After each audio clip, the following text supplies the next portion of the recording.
تفسیر قاضی میں بھی موجود ہے اور صوفیاء فرماتے ہیں کہ مقام محمود حضور کا یہ مقام رضا ہے، جہاں اللہ حضور کو اتنا دے گا کہ حضور کو راضی کر دے گا، کیونکہ حضور فرماتے ہیں یہ میرا مقام شفاعت ہے۔ حضور علیہ السلام کو اللہ کریم راضی کرے گا مقام محمود پر، اور اس کی دلیل میں وہ یہ حدیث لائے ہیں، مسلم کی یہ حدیث لائے ہیں کہ حضور علیہ السلام نے جب عذاب سے منسلک آیات سنی، حضور علیہ السلام رو رہے ہیں، حضور زار و قطار رو رہے ہیں، جبریل امین حاضر ہوتے ہیں اور عرض کرتے ہیں یا رسول اللہ، آپ کا رب فرما رہا ہے ہم آپ کی امت کے معاملے میں آپ کو راضی کر دیں گے، ہم آپ کی امت کو گویا کہ بخش کے آپ کی امت کے معاملے میں آپ کو راضی کر دیں گے۔ پھر امام قسطلانی یہ حدیث لائے ہیں، حضور فرماتے ہیں کہ قیامت کے دن اللہ کریم مجھے جب تخت پہ بٹھائے گا، جب اللہ کریم قیامت کے دن مجھے عرش پہ بٹھائے گا،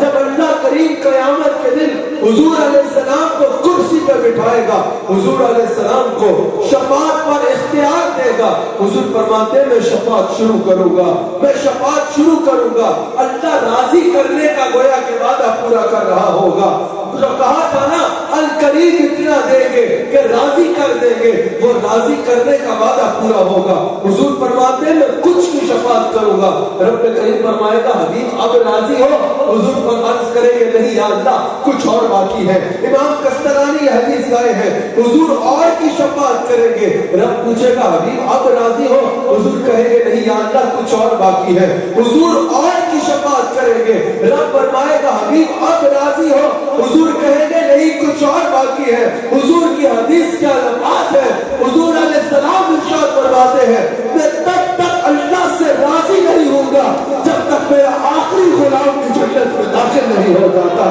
جب تک میرا آخری غلام بھی جنت میں داخل نہیں ہو جاتا۔